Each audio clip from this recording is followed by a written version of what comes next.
Why is the U.S. House of Representatives enacting a bill that calls for automatic draft registration?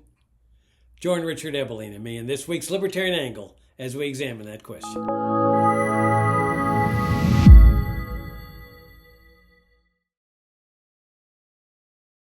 Hi, I'm Jacob Hornberger, president of the Future of Freedom Foundation. Welcome to the Libertarian Angle, the show that brings you the principled case for liberty and the libertarian philosophy. I'm joined by my co-host, Richard Ebeling, professor of economics at the Citadel. Richard, good to see you again for another round. It's good to be with you and our viewers and listeners. Yeah, thank you all for tuning in. If you're new to FFF and this is your first exposure to our foundation, come and visit us at fff.org. We've got a great daily journal called FFF Daily, free for the asking. Okay, so Richard, the U.S. House of Representatives just enacted the National Defense Authorization Act. They call it the NDAA. And it's kind of ironic that they call it defense when they're involved in all of these military escapades overseas that have absolutely nothing to do with defending the United States. But that's another subject. The subject that I want to address here is what they've done with conscription, the draft, or specifically draft registration. Now, we all know that when somebody hits the age of 18, or a man hits the age of 18, he is required to go register for the draft. In other words, he has to go submit his name and his address and say, here I am. I'm able and willing to serve you if you need me to go and kill people in one of your foreign adventures abroad. I exist to serve you. If you don't need me, fine, but here's my name and address. And if a man doesn't do that upon reaching the age of 18, they come after him with a felony offense. They incarcerate him, put him in jail for years of his life just for refusing to register. Now, what they've done with this new bill, it hasn't passed the Senate yet, but there's little doubt that the Senate would be fully in favor of this particular provision with respect to the draft, is that they say, well, they're eliminating the registration requirement. And they're saying that we already have everybody's name. So we're automatically registering everybody. So you don't need to register anymore because we got you registered. Now, one of the fascinating aspects of this, Richard, is how the heck do they have everybody's name? Well, how do they acquire that? And the only thing I can figure is that public schools have to report who's attending the public schools. I mean, I've never heard of that, but I don't see how else they would know who's reaching their 18th birthday. And private schools too, do they really have access to all the people that go to private schools? So it's not real clear to me how they do this, but they're very confident. They're saying automatic registration from here on out if this bill is enacted. But of course, the central issue is the concept of conscription itself, which I think you and I should be discussing in the show. But let me turn it over to you and get your initial perspectives on what's going on here. Well, the interesting thing also about this is so how do the mainstream civil libertarians feel about this, such as the American Civil Liberties Union? I understand that they are up in arms and in opposition to this because it doesn't mandatorily register automatically women. This is unequal treatment for women. Women should have the equal right to be conscripted and killed in a war by their government. And that's their notion of a lack of equality. You notice it's not saying the idea that you are the property of the state and that government has a right to physically take you and put you into a training camp and to teach you how to use firearms and then transport you into some place where you're put into harm's way with whether or not you agree with the conflict and the American role and purpose in it, is mind-boggling. The American Civil Liberties Union is basically saying both men and women are the property of the state, and it's only a just equality to make everyone a potential sacrifice for the military purposes of the state. The other thing is that It's probably unlikely that this is going to pass in the Senate because of the provisos that the Republicans have put onto it, into the defense budget related to it. No military spending for abortions, no military spending for transgenderism. And of course, the Democrats won't go along with any of that in the Senate, and they have that majority. Though, of course, you are right that as a matter of principle on the issue of conscription itself, I would believe that most Democrats would say, as is the case with most Republicans, it is every American's duty to come and to the defense of their country when the government calls, and even to sacrifice their life if necessary. And if you're not willing to do it voluntarily, then the state has the right to compel you to fight and risk your life in combat. And all we insist upon is that women have that opportunity as well. Yeah, it really goes to show you how far the left has fallen. For the very point that you point out, instead of fighting this thing on grounds of civil liberties, American civil liberties, and saying, you, you have a right to your own life. You should never be forced to serve anyone. I mean, what more basic violation of civil liberties than being forced to serve another person? I mean, if we had slavery again, 19th century slavery, presumably the ACLU would take a position against this. They would not be arguing for the rights of both men and women to be enslaved. They would be saying, no, slavery violates civil liberties. But Richard, how is conscription any different from slavery? The state is essentially saying, we own you. You are our property. And we have the authority to seize you against your will. You may have a family, you may have a job, you may have a business, but if we decide that we need you, we have the authority to seize you. If you refuse, we come and arrest you and put you in jail.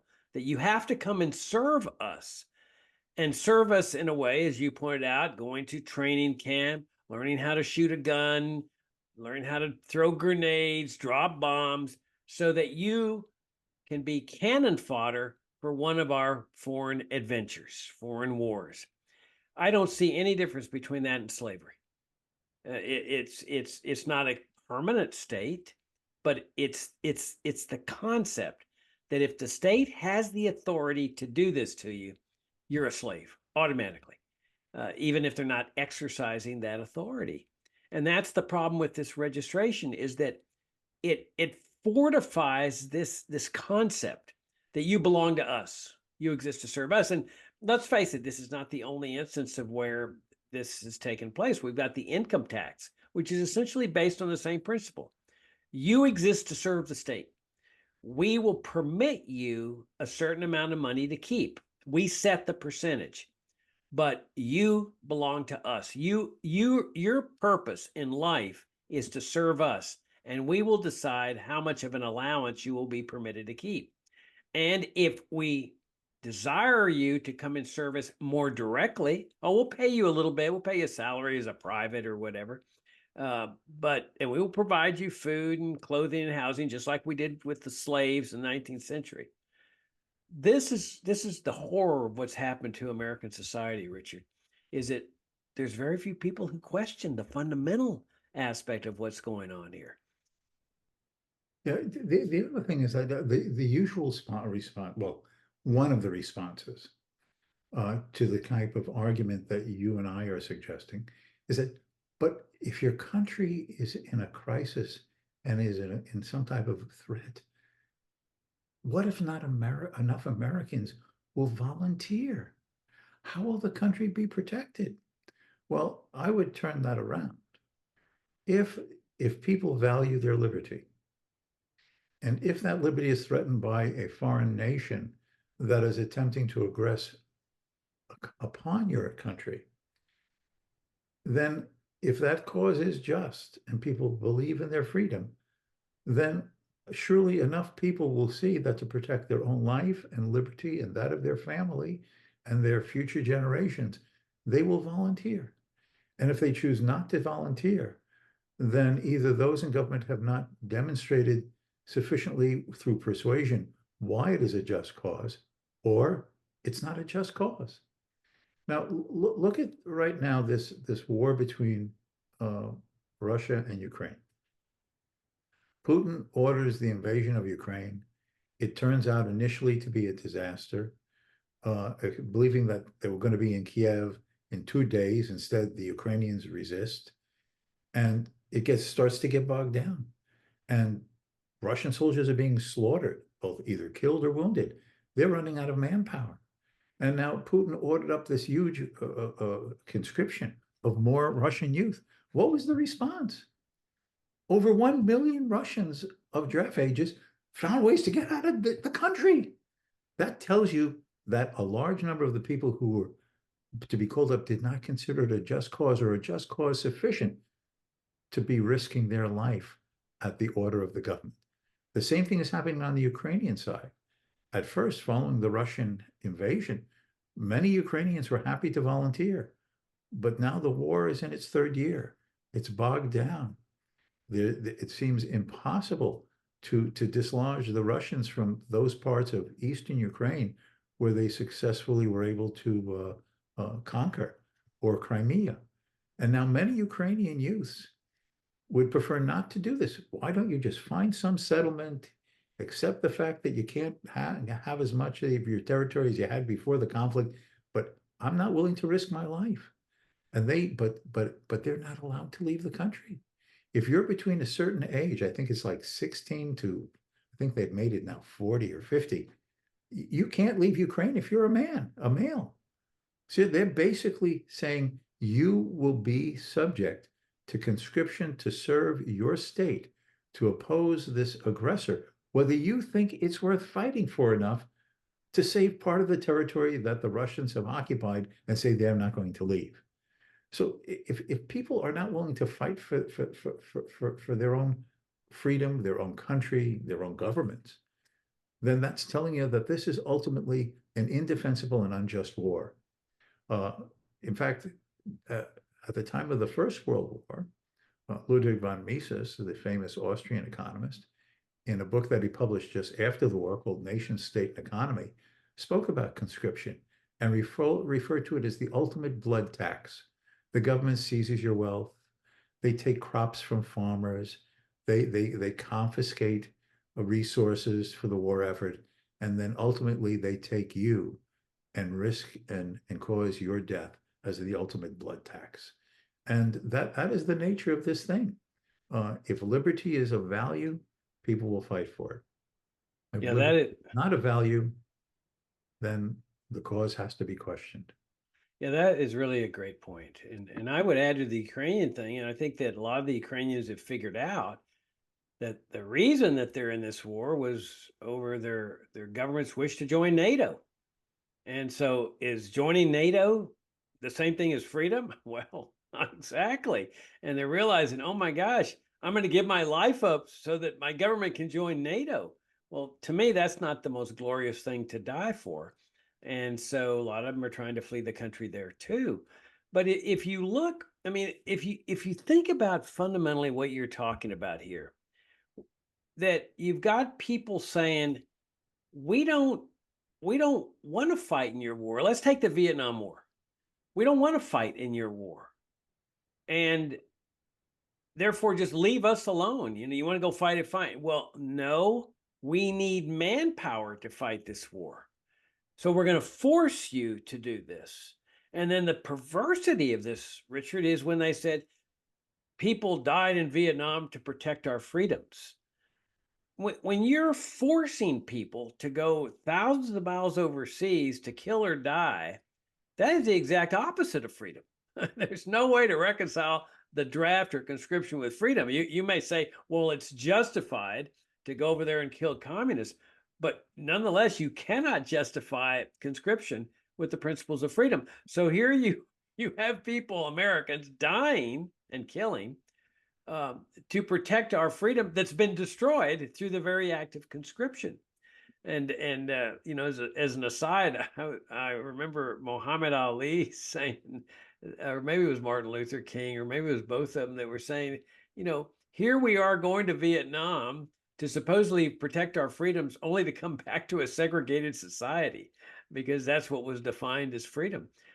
If you look at World War II, the good war, well, if it's so good, why did they have to draft American men to go fight in it? I mean, as you point out, Richard, if somebody invaded the United States, there would be some people saying, I don't care, I'm not going to fight, I'm willing to surrender. No doubt about it. The welfare state, I think, has weakened the moral fiber of a lot of Americans.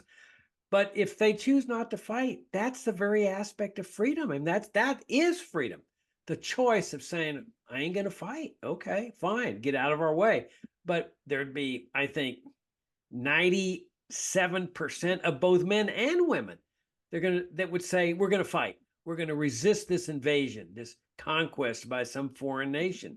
You don't need to force people to fight for their own well-being and their own families and their own freedom. It's only when you get the nation embroiled in what people do not consider as worth dying for, some overseas war, that you have to resort to conscription. And I think in World War II, people realized that, okay, we were fighting the Nazi threat and the Japanese threat, but I think a lot of them instinctively understood that it was Roosevelt's administration that had brought about this war, or America's intervention into the war. And they just said, this stinks. It stinks to high heaven. And that's why they needed to resort to conscription, saying, we don't care what you think. You're going to be sent to Europe and to Asia to fight and die for what Roosevelt has embroiled the United States into. And World War I mean, it was just a massive killing machine. And Americans realized that the United States had absolutely no legitimate role in that war at all. And that's why they have to resort to conscription, because Americans are smart enough, and usually people are smart enough, to figure out for themselves whether this is something worth dying for or not. Yeah, there's also a supplementary economics argument. And this is the one that Milton Friedman made for many years when in his Newsweek columns, and I believe even in a chapter in his book on capitalism and freedom in 1962, would argue the economic inefficiency of a draft. What is wrong with a price mechanism? If you want people to supply more of something, you raise the price. That's the incentive. You overcome their opportunity cost of doing other things with their time and their resources and their efforts to produce what you're willing to pay for. And Friedman's argument was, as an economist, was that by imposing a draft where the government just set the price of what it would pay you, it was a price control.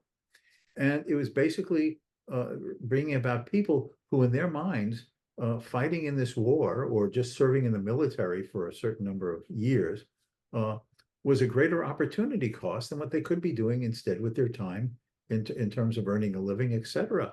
It was economically inefficient. So if you want people to serve in the military, and even in a war, well, pay people to do it. And if you don't have the subterfuge of deficit spending or just printing money, but are going to actually tax the citizenry to pay for the war that you're saying is just, then the citizenry themselves will decide, is it worth paying enough people a sufficient salary based upon a market mechanism that requires me as one of the citizens to pay the taxes to cover that military cost? If not, then that's basically telling the government the citizenry do not think that it's worth the price of having those soldiers in the military and doing what the government wants them to do. It's basically an economics argument, but it's basically also an ultimate freedom argument. Well, let me bring up another argument then that's the constitutional argument. Where is the constitutional authority to impose a draft? I mean, we live under a system where the government's powers are limited to those enumerated in the Constitution. And there is no enumerated power to draft people. And in fact, if you look at the sentiments of the founding fathers, they were against huge military establishments because they understood that a huge military establishment is your biggest threat to your freedom. And so they opposed what were called standing armies. And as part of the opposition to standing armies, I can assure you they stood against conscripting people to serve in these standing armies because they understood the standing army is your grave threat to liberty. So it would make no sense to draft people to come and serve as a threat to your freedom.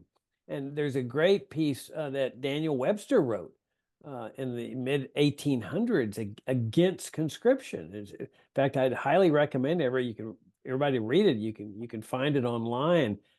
And the other thing that I want to emphasize is the role of the national security state in all this. That the type of government that got established when the country came into existence was a limited government republic. And that was a government with just basic limited powers. It shocked the world that here Americans were limiting the power of their government. I mean, throughout history, it's the other way around, where governments have omnipotent power and they decide how much, quote, freedom the citizens are going to have. Here with the Constitution, the people were saying, we're calling into existence this government and we're saying, these are your few enumerated powers. And one of those was a limited government republic with limited powers, even more constrained, like by the Bill of Rights, due process of law, and so forth. And as part of this, they bring into existence a relatively small basic military force, enough to quell, attacks, ambushes by Native Americans as the settlers are moving out west, but certainly not large enough to embroil the United States in foreign wars, at least overseas wars. There is the Mexican War, no question about that, but there was no embroiling the United States in Asia or European forever wars. In the late 40s, all that changes, and the federal government's converted to a national security state. The Pentagon, vast military-industrial complex, permanent, big, giant standing army, CIA, NSA. It's really one huge apparatus that totally changed the nature of American government and American society. And this is the entity that is really calling the shots here. They're calling the shots with respect to what wars we get into, and they're calling the shots on who has to serve in these wars once they get them ginned up and going around the world. And I'm sure that young people are saying, Richard, oh, it'll never happen. Okay, we register or they register us, but I don't need anything to worry about. Well, there were 58,000 of my generation that thought the same thing that were killed in Vietnam and who essentially died for nothing. They died for absolute nothing. Don't think they can't do it again. Yeah, it's basically a means by which whenever a conflict requires more men than those who have volunteered, and the fact is, the media has pointed out that particularly since the debacles in Afghanistan and Iraq, recruitment has not been an easy matter for the armed forces to get just the manpower that they are currently legislated to have in terms of personnel and the budgets for the salaries and everything else. Uh, People don't want to serve in the military. They're saying, why fight in these 20-year forever wars and then watch these humiliating and embarrassing withdrawals and what is the purpose of fighting a group like the Taliban and overthrowing them when you leave in what's been 20 years? They're back in power. And what are these people sacrificed for?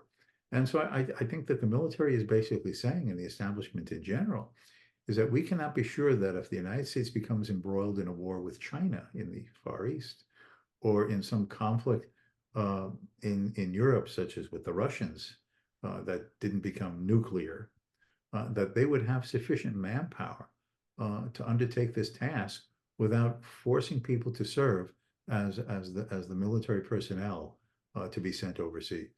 Oh yeah. And This is what's behind this. absolutely. And the way they're provoking China, a war could easily break out, or North Korea. Well, Biden in the last couple of weeks has done two interesting things. He has promised another, what, $400 billion to Ukraine. I don't remember Congress authorizing that. Where does the president even get the money to do this under executive authority? Where's the slush fund? And the other thing is this agreement that he signed with the Ukrainian President Zelensky on this mutual defense arrangement that America will be standing behind Ukraine for as long as it takes. Well, who gave him the authority to have this open-ended participation in a conflict that could go on for years and years, if nothing else, as an attrition war, like World War I with the trench warfare, and the burden that places upon the American taxpayer, the American military personnel who, even if they don't enter Ukraine, will be doing logistical work to support the Ukrainians. And this basically is telling the Ukrainians, you can count on America to financially and militarily back you up for you to continue fighting up until the last Ukrainian. Yeah, no, absolutely. And they're getting us ever closer to the possibility of nuclear war, because there could be any kind of mistake Right. made at any time. If Russia decides it's going to take out a missile battery or a supply of missiles in Poland that are being shipped to Ukraine, you're looking at the prospect of World War III here, a nuclear war.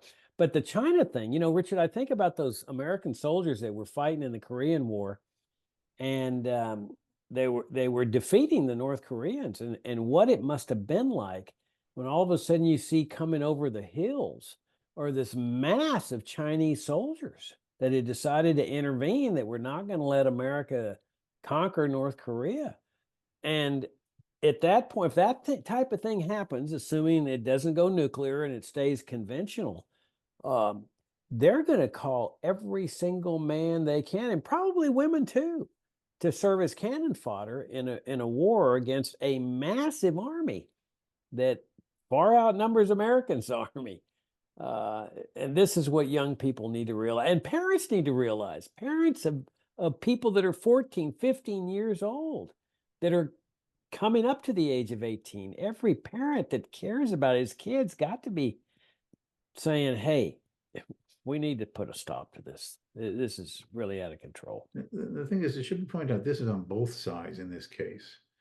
When the Chinese intervened in the Korean War in October and November of 1950, when the UN forces, basically the US forces, had practically occupied all of North Korea, they were called the Chinese volunteers. That way the Chinese government could say it's not us. But this was the Chinese army, and this was not a volunteer army. These were people put in this situation as well. A million Chinese were sent across that border, all of whom were without a doubt conscripted and would have preferred to stay in their home villages with their families.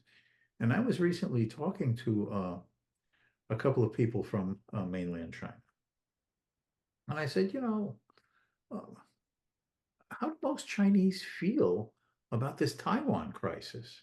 Are they all driven nationalistically to say whether the Taiwanese want a reunification or not? It's one nation.